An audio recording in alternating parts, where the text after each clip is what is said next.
ಜಗತ್ ಸುದ್ದಿಗೆ ಸ್ವಾಗತ. ನಾನು ತಾಜ್. ಮೊದಲಿಗೆ ಹೆಡ್ಲೈನ್ಸ್. ಇಡೀ ವಿಶ್ವದಾದ್ಯಂತ ಆಹಾರದ ಕೊರತೆ ಎದುರಾಗ್ತಿದೆ. ಇದರಿಂದ ಜಗತ್ತು ಸಂಕಷ್ಟ ಎದುರಿಸಲಿದೆ. ವಿಶ್ವಸಂಸ್ಥೆ ಪ್ರಧಾನ ಕಾರ್ಯದರ್ಶಿ ಆಂಟೋನಿಯೋ ಗುಟೆರೆಸ್ ಎಚ್ಚರಿಕೆ.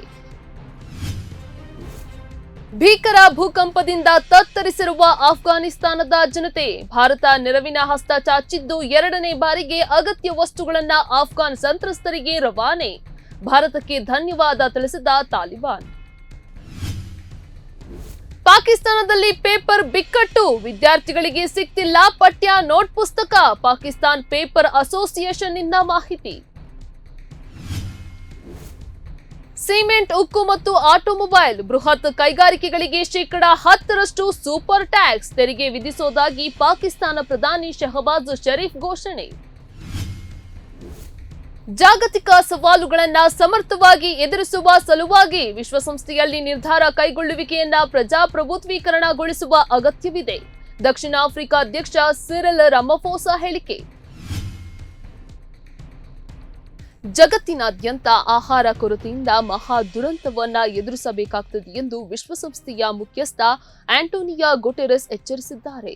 ಅಲ್ಲದೆ ರಸಗೊಬ್ಬರ ಮತ್ತು ವಿದ್ಯುತ್ ಬೆಲೆ ಏರಿಕೆಯಿಂದ ಪ್ರಪಂಚದಾದ್ಯಂತ ರೈತರು ತೊಂದರೆಗೆ ಸಿಲುಕಿದ್ದಾರೆ ಎಂದು ಅವರು ಕಳವಳ ವ್ಯಕ್ತಪಡಿಸಿದ್ದಾರೆ. ಬರ್ಲಿನ್ನಲ್ಲಿ ನಡೆದ ಶ್ರೀಮಂತ ಮತ್ತು ಅಭಿವೃದ್ಧಿಶೀಲ ರಾಷ್ಟ್ರಗಳ ಅಧಿಕಾರಿಗಳ ಸಭೆಯಲ್ಲಿ ವಿಡಿಯೋ ಸಂದೇಶ ನೀಡಿದ ಅವರು, ಈಗಾಗಲೇ ಹವಾಮಾನ ವೈಪರೀತ್ಯ, ಕೊರೋನಾ ಹಾವಳಿ ಹಾಗೂ ಹೆಚ್ಚುತ್ತಿರುವ ಅಸಮತೋಲನ ಕಾರಣದಿಂದ ಕೋಟ್ಯಾಂತರ ಜನರು ಸಮಸ್ಯೆ ಎದುರಿಸುತ್ತಿದ್ದಾರೆ. ಈ ವರ್ಷ ಅಲ್ಲದಿದ್ದರೂ 2023ರಲ್ಲಿ ಭೀಕರ ಪರಿಸ್ಥಿತಿ ಎದುರಾಗಲಿದೆ. ಗೊಬ್ಬರ ಮತ್ತು ವಿದ್ಯುತ್ ಬೆಲೆ ಏರಿಕೆಯಿಂದ ರೈತರು ತೊಂದರೆಗೆ ಸಿಲುಕಿರುವ ಮಧ್ಯೆಯೇ ಏಷ್ಯಾ, ಆಫ್ರಿಕಾ ಮತ್ತು ಅಮೆರಿಕದಾದ್ಯಂತ ಫಸಲಿನ ಮೇಲೆ ಪರಿಣಾಮ ಬೀರಲಿದೆ. ಸಾಮಾಜಿಕ ಮತ್ತು ಆರ್ಥಿಕ ಪರಿಣಾಮಗಳ ದುರಂತಗಳಿಂದ ಯಾವುದೇ ದೇಶವೂ ಹೊರಗುಳಿಯುವುದಿಲ್ಲ ಎಂದು ಎಚ್ಚರಿಸಿದ್ದಾರೆ.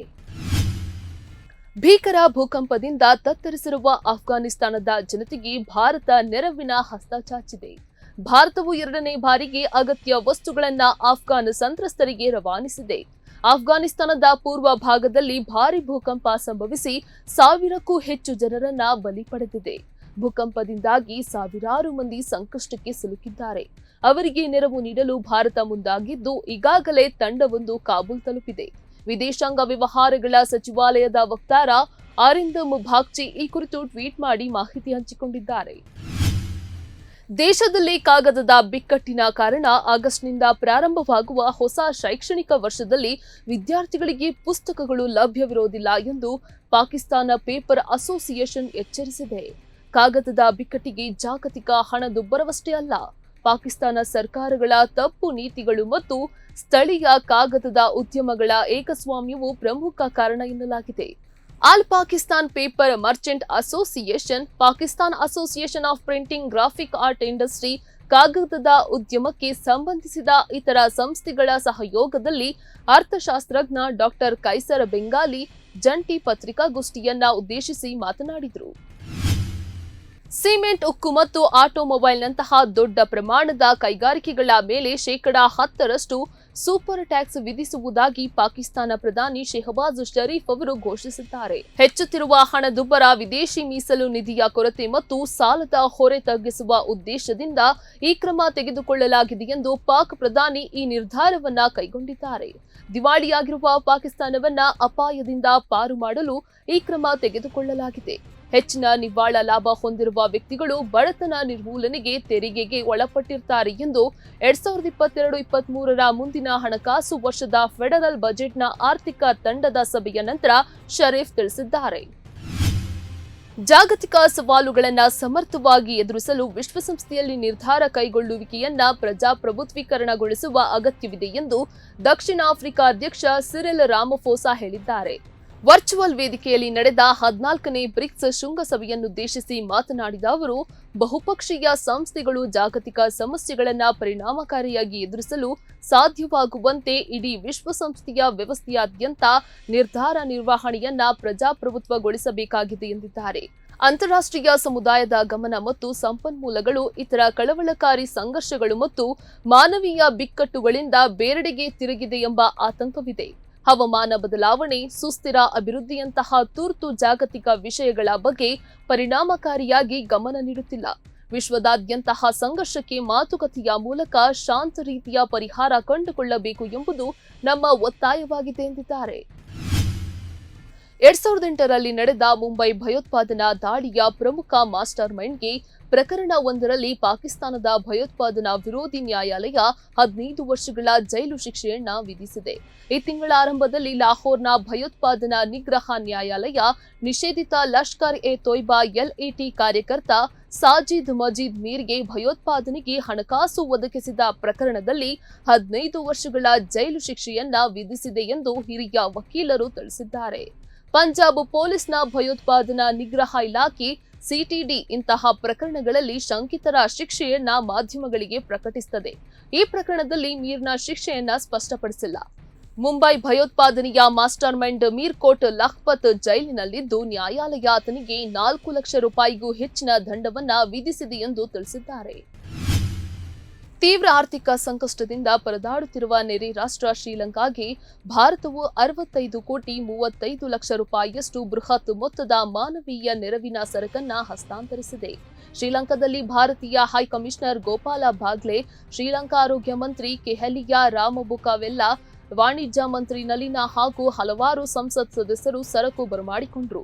ಭಾರತೀಯ ಪ್ರಜೆಗಳು ದೇಣಿಗೆಯಾಗಿ ನೀಡಿದ್ದ 14,700 ಮೆಟ್ರಿಕ್ ಟನ್ ಅಕ್ಕಿ, 250 ಮೆಟ್ರಿಕ್ ಟನ್ ಹಾಲಿನ ಪುಡಿ ಮತ್ತು 38 ಮೆಟ್ರಿಕ್ ಟನ್ ಔಷಧ ವಸ್ತುಗಳು ನೆರವಿನ ಸರಕಿನಲ್ಲಿ ಸೇರಿವೆ. ಅಮೆರಿಕದಲ್ಲಿ ಸುಮಾರು ಅರ್ಧ ಶತಮಾನದಿಂದ ಜಾರಿಯಲ್ಲಿದ್ದ ಕಾನೂನುಬದ್ಧ ಗರ್ಭಪಾತದ ಹಕ್ಕನ್ನ ರದ್ದುಪಡಿಸುವ ಐತಿಹಾಸಿಕ ತೀರ್ಪನ್ನ ಅಮೆರಿಕ ಸುಪ್ರೀಂ ಕೋರ್ಟ್ ಪ್ರಕಟಿಸಿದೆ. ಕಟ್ಟುನಿಟ್ಟಿನ ಮಿಸಿಸಿಪ್ಪಿ ಗರ್ಭಪಾತ ಕಾನೂನಿನ ಪರವಾಗಿ ಸುಪ್ರೀಂ ಕೋರ್ಟ್ ತೀರ್ಪು ನೀಡಿದೆ. ಸುಪ್ರೀಂ ಕೋರ್ಟ್ನ ಈ ತೀರ್ಪು ಸಾಂಪ್ರದಾಯವಾದಿ ರಿಪಬ್ಲಿಕನ್ ಆಡಳಿತದ ರಾಜ್ಯಗಳಲ್ಲಿ ಮಹತ್ವದ ಪರಿಣಾಮಗಳನ್ನ ಬೀರಲಿದ್ದು, ಕೆಲ ವಿಶೇಷ ಪ್ರಕರಣಗಳನ್ನ ಹೊರತುಪಡಿಸಿ ತಕ್ಷಣದಿಂದಲೇ ಗರ್ಭಪಾತವನ್ನ ನಿಷೇಧಿಸಲು ಕಾರಣವಾಗಲಿದೆ. ಗರ್ಭಪಾತ ಹಕ್ಕುಗಳ ಹೋರಾಟಗಾರರು ಮತ್ತು ಸಂಘಟನೆಗಳು ಸುಪ್ರೀಂ ಕೋರ್ಟ್ನ ತೀರ್ಪು ಮಹಿಳೆಯರನ್ನ ದ್ವಿತೀಯ ದರ್ಜೆ ನಾಗರಿಕರನ್ನಾಗಿ ಮಾಡಲಿದೆ ಎಂದು ವಿರೋಧ ವ್ಯಕ್ತಪಡಿಸಿವೆ. ಅಮೆರಿಕದ 30 ರಾಜ್ಯಗಳಲ್ಲಿ ವಾಸವಿರುವ ಸುಮಾರು 36 ದಶಲಕ್ಷ ಮಹಿಳೆಯರ ಮೇಲೆ ಈ ತೀರ್ಪು ಪರಿಣಾಮ ಬೀರಲಿದೆ. ಈ ತೀರ್ಪು ಮಹಿಳೆಯರಿಗೆ ನೀಡಿದ ದೊಡ್ಡ ಹೊಡೆತ ಎಂದು ಸಂಸದದ ಸ್ಪೀಕರ್ ನ್ಯಾನ್ಸಿ ಪೆಲೋನಿ ಬಣ್ಣಿಸಿದ್ದಾರೆ. 1969ರಲ್ಲಿ ಕೈಗೊಂಡಿದ್ದ ಬಾಹ್ಯಾಕಾಶ ಕಾರ್ಯಕ್ರಮದಡಿ ಅಪೋಲೋ 11 ಗಗನ ನೌಕೆಯು ಚಂದ್ರನಿಂದ ಸಂಗ್ರಹಿಸಿದ ಧೂಳು ಮತ್ತು ಪ್ರಯೋಗಕ್ಕೆ ಬಳಸಿದ್ದ ಜಿರಳೆಗಳನ್ನ ಮಾರಾಟ ಮಾಡದಂತೆ ಅಮೆರಿಕ ಬಾಹ್ಯಾಕಾಶ ಸಂಶೋಧನಾ ಸಂಸ್ಥೆಯು ಬಾಸ್ಟನ್ ಮೂಲದ ಹರಾಜು ಕಂಪನಿ RR ಆಕ್ಷನ್ಗೆ ಸೂಚಿಸಿದೆ. ಸುಮಾರು 40 ಮಿಲಿಗ್ರಾಂನ ಚಂದ್ರನ ಧೂಳು ಮತ್ತು 3 ಮೃತ ಜಿರಳೆಗಳನ್ನ ಹೊಂದಿರುವ CC ಸೇರಿದಂತೆ ಪ್ರಯೋಗಕ್ಕೆ ಬಳಸಬೇಕಿದ್ದ ವಸ್ತುಗಳು ಕನಿಷ್ಠ 3.13 ಕೋಟಿಗೆ ಮಾರಾಟವಾಗುವ ನಿರೀಕ್ಷೆಯಿತ್ತು. ಆದರೆ ನಾಸಾದ ಸೂಚನೆ ಮೇರೆಗೆ ಅವುಗಳನ್ನು ಹರಾಜಿನಿಂದ ವಾಪಸ್ ಪಡೆಯಲಾಗಿದೆ ಎಂದು RR ಆಕ್ಷನ್ ತಿಳಿಸಿದೆ. ಅಪೋಲೋ 11 ಗಗನ ನೌಕೆಯು ಚಂದ್ರನಿಂದ 21.3 ಕೆಜಿ ಶಿಲೆಗಳನ್ನು ಭೂಮಿಗೆ ಹೊತ್ತು ತಂದಿತ್ತು. ಈ ಪೈಕಿ ಒಂದಿಷ್ಟನ್ನ ಕ್ರಿಮಿ ಕೀಟಗಳಿಗೆ ತಿನ್ನಿಸಿ ಚಂದ್ರನ ಶಿಲೆಗಳಲ್ಲಿ ರೋಗಕಾರಣ ಅಂಶವಿದೆಯೇ ಎಂಬುದನ್ನು ಪತ್ತೆ ಮಾಡಲು ಪರೀಕ್ಷೆ ನಡೆಸಲಾಗಿತ್ತು. ತಡೆರಹಿತ ಹಾರಾಟ ನಡೆಸುತ್ತಿದ್ದ ಭಾರತೀಯ ವಾಯುಪಡೆಯ 2 ಯುದ್ಧ ವಿಮಾನಗಳಿಗೆ ಆಕಾಶದಲ್ಲೇ ಯುನೈಟೆಡ್ ಅರಬ್ ಎಮಿರೇಟ್ಸ್ ವಾಯುಪಡೆಯ ವಿಮಾನದಿಂದ ಇಂಧನ ಪೂರೈಕೆ ಮಾಡಲಾಗಿದೆ. ಯುದ್ಧ ತಂತ್ರದ ನಾಯಕತ್ವ ಕಾರ್ಯಕ್ರಮಕ್ಕಾಗಿ ಈಜಿಪ್ಟ್ ದೇಶಕ್ಕೆ ಸುಮಾರು 6 ಗಂಟೆಗಳ ಕಾಲ ತಡೆರಹಿತ ಹಾರಾಟ ನಡೆಸಲಾಗಿತ್ತು. ಸುಖೈ ಸು-30 MKI ಫೈಟರ್ ಜೆಟ್ಗಳಿಗೆ UAE ವಾಯುಪಡೆಯ MRTT ವಿಮಾನ ಇಂಧನ ಸರಬರಾಜು ಮಾಡಿತ್ತು. ಈ ವಿಮಾನ ಇಂಧನ ತುಂಬುವಿಕೆ ಕಾರ್ಯವನ್ನ ಭಾರತೀಯ ವಾಯುಪಡೆಯು ಮುಕ್ತವಾಗಿ ಪ್ರಶಂಸಿಸಿದೆ. ಈ ಮಾಹಿತಿಯನ್ನ ಇಂಡಿಯನ್ ಏರ್ಫೋರ್ಸ್ ಟ್ವಿಟರ್ ಖಾತೆಯಲ್ಲಿ ಹಂಚಿಕೊಂಡಿದೆ. ಇದಾಗಿತ್ತು ಈ ಹೊತ್ತಿನ ಜಗತ್ ಸುದ್ದಿ. ನೋಡ್ತಾ ಇರಿ ಸಮಾಜಕ್ಕಾಗಿ ಕನ್ನಡ ಒನ್ ನ್ಯೂಸ್. ನಮಸ್ಕಾರ.